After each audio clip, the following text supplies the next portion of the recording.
नमस्कार दोस्तों, नीतीश कुमार के मुख्यमंत्री बनने के बाद भी तेजस्वी यादव के मुख्यमंत्री बनने को लेकर एक बड़ी खबर निकलकर सामने आई है। जी हां, आपको बता दें, जैसा कि आपको पता होगा, नीतीश कुमार ने मुख्यमंत्री पद की शपथ ले लिए है, लेकिन अब भी आरजेडी को पूरी उम्मीद है और तेजस्वी यादव भी पूरी कोशिश में जुटे हुए हैं कि वो बिहार के मुख्यमंत्री बने। इसके लिए वो यानी 21 सीटों पर दोबारा से काउंटिंग कराने के लिए कोर्ट जाने का भी ऐलान कर चुके हैं। लेकिन इसी बीच आरजेडी के दिग्गज नेता ने दावा किया है कि तेजस्वी यादव की सरकार बनेगी। आपको बता दें, आरजेडी के वो दिग्गज नेता ऐसे हैं, उनकी बात आरजेडी में कोई टालता नहीं है। उन्होंने दावा किया है कि बिहार का जनादेश तेजस्वी यादव के पक्ष में था। उन्होंने दावा करते हुए कहा कि आप कुछ दिनों का इंतजार करिए। कई विधायक जेडीयू के, जो कि नीतीश कुमार के मुख्यमंत्री बनने से, डिप्टी सीएम बदले जाने से काफी असहज महसूस कर रहे हैं, वो एक बार फिर बाजी पलटेंगे। आपको बता दें, यह दावा कोई और नहीं,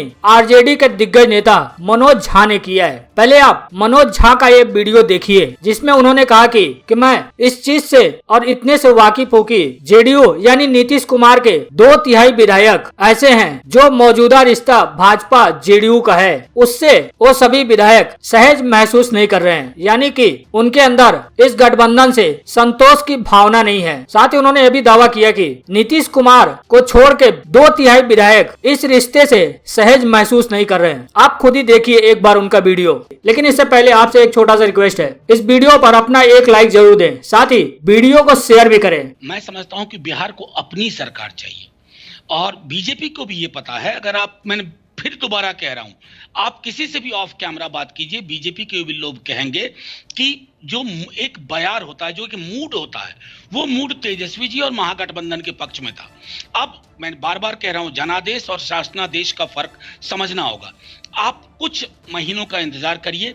लोग इस जनमत के दबाव में, कई लोग, कई विधायक, क्योंकि विधायक दल के होते हैं, लेकिन जब उनको जनादेश का दबाव बनता है, जब सरोकार का दबाव बनता है, तो वो मजबूर हो जाएंगे वो निर्णय लेने के लिए जो संभवतः बिहार चाहता है और बिहार चाहता था। ओके, आप ये कह रहे हैं कि इस दबाव में हो सकता है जेडीयू टूट जाए, हम पार्टी टूट जाए, वीआईपी टूट जाए और वो टूटकर आपकी तरफ आ जाए, क्योंकि आप बहुमत से बहुत ज्यादा दूर नहीं है। आप ये इशारा कर रहे हैं?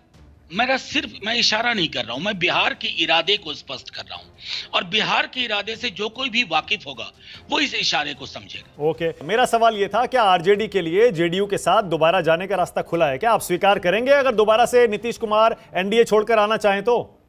मैं इतने से वाकिफ हूं कि जेडीयू के अंदर कम से कम 2/3 विधायक ऐसे हैं जो मौजूदा रिश्ता जो भाजपा जदयू का है उससे वो असहज महसूस कर रहे हैं। नीतीश जी असहज नहीं महसूस कर रहे होंगे, लेकिन उनके 2/3 विधायक इस नए अरेंजमेंट में वो सहज नहीं है। हाँ, ओके, ऑल राइट, मैं समझ गया, मैं समझ रहा हूं आपकी मजबूरी। आप इससे ज्यादा कुछ कहना भी नहीं चाहेंगे, लेकिन कितने दिन में तेजस्वी यादव सीएम बन जाएंगे मनोज झा? क्योंकि राजनीति के आप बहुत अच्छे छात्र भी हैं, बहुत बढ़िया एनालाइज भी करते हैं, दूरदर्शी भी हैं मनोज झा। आप कह रहे हैं कि ये सरकार पर देखिए कैसा दबाव बनने वाला है।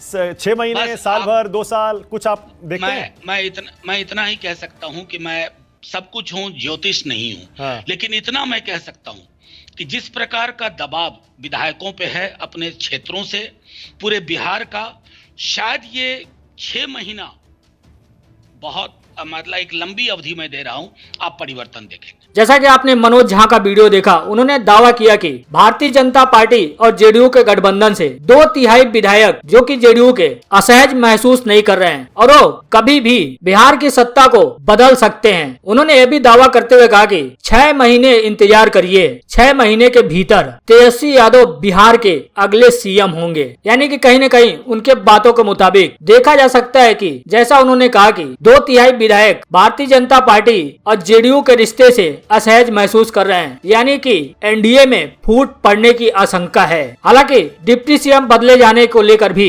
भारतीय जनता पार्टी के अंदर इस तरह के संभावनाएं देखी गई थी। एनडीए के कई विधायक नहीं चाहते थे कि वो बिहार के डिप्टी सीएम बने। उनका कहना था कि जब नीतीश कुमार पिछड़े हैं तो अगड़े को क्यों डिप्टी सीएम बनाया जा रहा है। हालांकि मनोज झा ने जो दावा किया है, उनके दावे में कितनी सच्चाई है और उनका उनका दावा कितना सही साबित होता है ये तो आने वाले समय में ही पता लगेगा। लेकिन उन्होंने दोहराते हुए एक बार साफ कर दिया कि 6 महीने के भीतर तेजस्वी यादव बिहार के मुख्यमंत्री होंगे। हालांकि आपको बता दें इससे पहले तेजस्वी यादव ने 21 सीटों पर, जहां पर उनके प्रत्याशी बहुत ही कम वोटों के अंतरों से हारे हैं, उन सीटों पर दोबारा से काउंटिंग करवाने के लिए कानूनी लड़ाई लड़ने का भी ऐलान कर दिया है। सभी 21 प्रत्याशियों को विशेषज्ञों के राय लेकर कोर्ट जाने का आदेश भी दिया है और साथ ही कहा है कि उनकी पार्टी इन सभी प्रत्याशियों के कदम से कदम मिलाकर चलेगी और पूरी ताकत के साथ हम इसकी लड़ाई लड़ेंगे और जिन सीटों पर हमारे प्रत्याशी बहुत ही कम वोटों के अंतरों से हारे हैं वहां पर दोबारा गिनती करवा कर ही दम लेंगे। हालांकि आपको बता दें वो जो 21 प्रत्याशी हैं उनमें से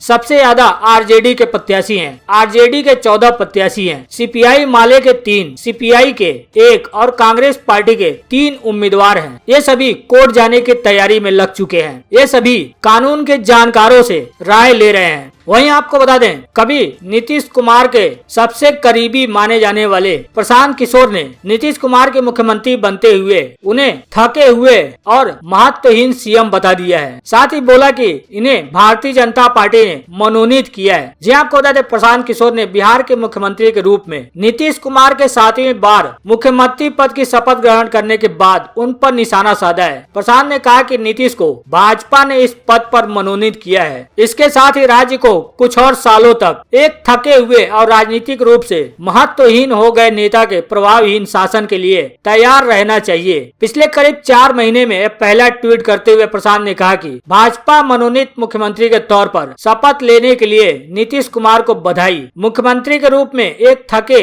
और राजनीतिक रूप से महत्वहीन हुए नेता के साथ बिहार को कुछ और सालों के लिए प्रभावहीन शासन के लिए तैयार रहना चाहिए। जी आपको बता दें कभी नीतीश कुमार के करीबी सहयोगी और जेडीयू में 2 नंबर के हैसियत रखने वाले यानी नंबर 2 पर हैसियत रखने वाले प्रशांत किशोर को पार्टी का उपाध्यक्ष बनाया गया था। लेकिन उनके स्वतंत्र और अक्सर विरोधाभासी विचारों की वजह से ही पार्टी में और उनके खिलाफ विरोध का स्वर उठने लगा और रिश्तों में खटास आ गई, जिसके बाद उन्हें पार्टी से निकाल दिया गया। अब लगातार प्रशांत किशोर नीतीश कुमार पर हमलावर रहते हैं। अब तंज कसते हुए उन्होंने कहा है कि नीतीश कुमार थके हुए और महत्वहीन सीएम है, भारतीय जनता पार्टी ने इन्हें मनोनीत किया है। वहीं आपको बता दें कांग्रेस ने बिहार के चुनाव नतीजे और मध्य प्रदेश उपचुनाव के नतीजे को लेकर बड़ी बैठक करने वाली है। जी आपको बता दें बिहार चुनाव और दूसरे राज्यों में उपचुनाव में हार को लेकर कांग्रेस में आपसी कलह शुरू हो गई है। इसी बीच कांग्रेस की स्पेशल कमेटी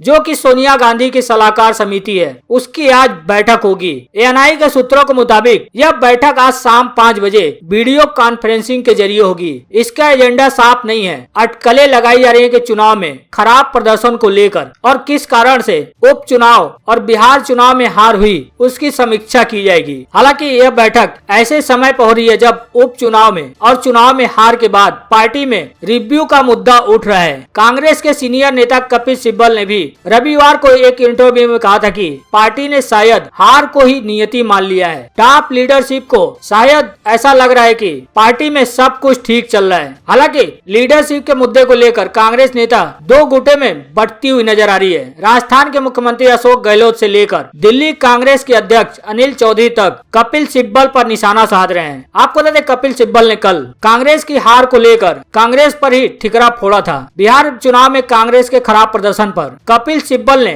टॉप लीडरशिप यानी सोनिया गांधी और राहुल गांधी पर निशाना साधा था। सिब्बल ने सीधे सीधे निशाना साधते हुए कहा था कि शायद कांग्रेस पार्टी इस चुनाव में हार को नियति मान ली है। सिब्बल ने अंग्रेजी अखबार इंडियन एक्सप्रेस को दिए इंटरव्यू में कहा था कि बिहार के चुनाव और दूसरे राज्यों के उपचुनाव में कांग्रेस की परफॉर्मेंस अब तक टॉप लीडरशिप की राय तक सामने नहीं आई। शायद उन्हें सब ठीक लग रहा है और इसे सामान्य घटना माना जा रहा है। मेरे पास सिर्फ लीडरशिप के आसपास के लोगों की आवाज पहुंचती है, मुझे सिर्फ इतना पता होता है। कपिल सिब्बल का कहना है कि बिहार और उपचुनाव के नतीजों से ऐसा लग रहा है कि देश की जनता कांग्रेस को प्रभावी विकल्प नहीं मान रही है। गुजरात उपचुनाव में हमें एक सीट नहीं मिली, लोकसभा चुनाव में भी यही हाल रहा। उत्तर प्रदेश के उपचुनाव में कुछ सीटों पर कांग्रेस प्रत्याशियों को 2% से भी कम वोट मिले। गुजरात में हमारे 3 कैंडिडेट की जमानत जब्त हो गई। सिब्बल का कहना है कि पार्टी ने 6 सालों में आत्म मंथन नहीं किया। अब इस बात की उम्मीद कैसे कर सकते हैं कि हमें कमजोरियां पता हैं, यह भी जानते हैं संगठन के स्तर पर क्या समस्या है। उनका कहना है कि शायद इसका समाधान सबको पता है, लेकिन इसे